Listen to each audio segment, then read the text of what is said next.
My name is Darryl Timms. I'm a manufacturing tooling engineer with Lidl Thermal Acoustical, North Carolina. One of my first projects I was handed was to find a better lubricant. I tried many different lubricants from different companies. All of them promised me the world. Nothing really worked. It would work on one process, but not the other. The lubricant we were using was working, but the side effects from that lubricant were, in my view, not acceptable. The cost for a start was very expensive. The solvency in the lubricant would attack all our seals, rubber hoses, the concrete. Believe it or not, it would eat up the concrete, the foundation of the press. We tried many different lubricants in the past. We had a lot of issue with employees getting rashes, skin irritations and whatnot. We've since now taken on customers where we're using stainless steel. That is becoming more and more used every day. So our challenge was to find a lubricant that would do not only aluminum, but aluminized steel and now stainless. And that brought challenges a lot to do with not just the quality of the part, but tool wear. So there were certain things I was looking for in a lubricant. One was obviously end result of product. Was it making a good product? Then I look at how does our tooling perform, and how will it last? Will it be better for our tooling? Then there's environmental, not just with your workers, but the surrounding, everything else.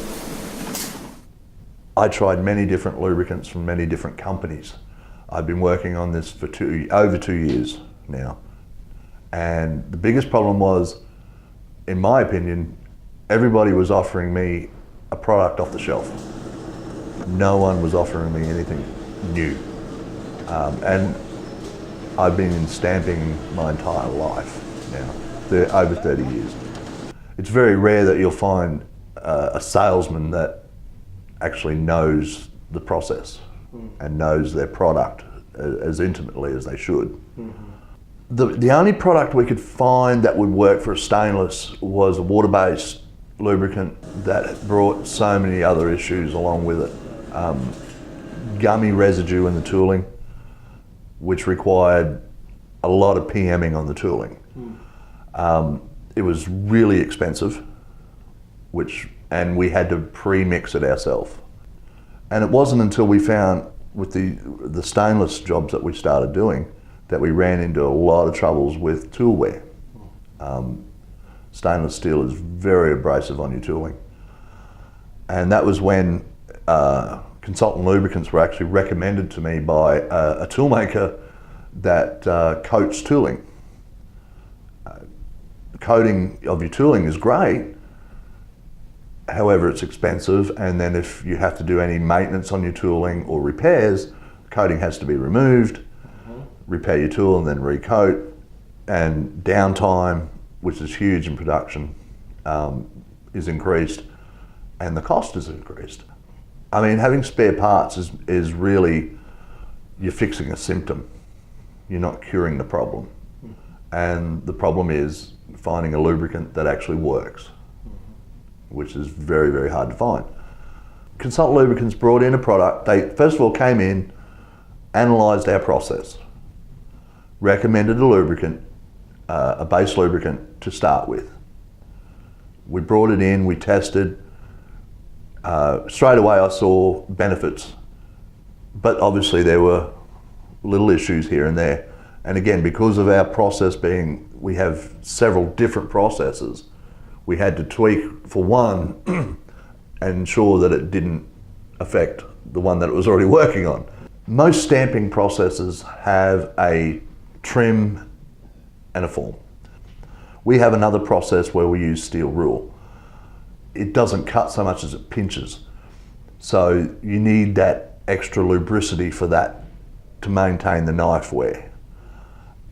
That's great, but then too much lubricity doesn't help stainless. Stainless steel needs more of a high pressure additive. which is what we did. We actually formulated something that would work for that specific trimming, and then another formula for doing the stainless, and then we combined the two and tweaked so that we could still pinch cut our material but maintain the high pressure to form the stainless, which is, again, I don't know of any other product that's out there that'll do that. Customer complaints can ruin a company. Our biggest problem is excess oil. The customer will find it in the bottom of the container. The parts may be dry, but because it's leaked off the part into the container, they'll complain about it. And what I've found with this lubricant is it's been formulated as such that it will evaporate and leave a non-petrochemical residue, which is really, really important for a heat shield in the smoking aspect. We've reduced our smoking on a startup part by well over half with the new lubricant. That is a big plus for our customers and for us. The residue in the bottom of the boxes was one of our biggest nightmares. We've solved that now. This lubricant will evaporate and does not pool as well. And again, as I say, with the non-petrochemical residue, that's fine, because we have parts where we actually adhere rubber pads to. So this goes a long way into helping that stay on as well. Quality of aluminum that we use can vary. I'm sure there's plenty of stamping companies out there that struggle with the same problem that we do. This lubricant can offset that to a large degree. We have a lot of it, we crash form most of our aluminum parts. So wrinkling can lead to a lot of splitting. We've controlled our tolerances a lot better, and we've reduced our splitting by a large percentage. You know, if there's too much residue left in a tool, it collects other residues, such as foreign bodies, debris. Our heat shields have glass in between the layers on most of them, so that glass dust or particles get around, float around. If there's any sticky surface for it to land on, it's going to find it. So that's the other beauty of it evaporating as fast as it does. It doesn't hold that there. It's easier to clean out without wearing and tearing the tool. And at the end of the project, the cost of product coming in the door was reduced below your previous costs. Yeah. And so you were able to receive both single product performance, higher performance, and at a lower cost. Yeah. Again, I look for three factors. I look for performance, I look for cost, and I look for impact, environmental impact. Obviously, my bosses look at cost initially, and then the second thing is performance. Now, in that performance, it's not, like I say, it's not just parts, over reduced scrap. It's also got to be wear and tear on the tooling. The indirect costs. Yeah, the indirect costs that no one accounts for, but can cause so much downtime. I know we've reduced the dosage or the amount of lubricant we used. We've reduced that by about a third. So, and we were using quite a lot of lubricant yearly. So, yeah, we've reduced the amount of lubricant we've had to use, and we have reduced scrap, at least by 1% so far.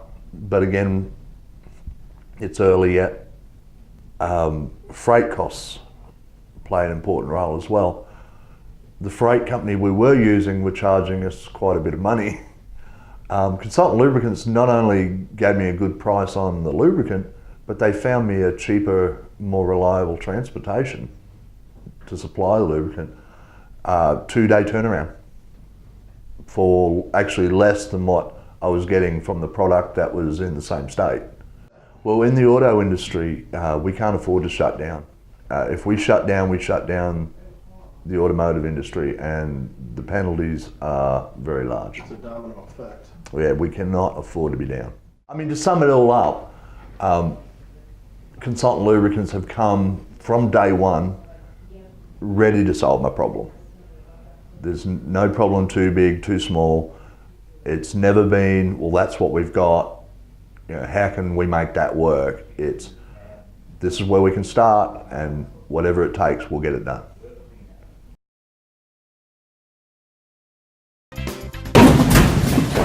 We can help your company reduce your costs and eliminate the general issues that you see on a day-to-day basis.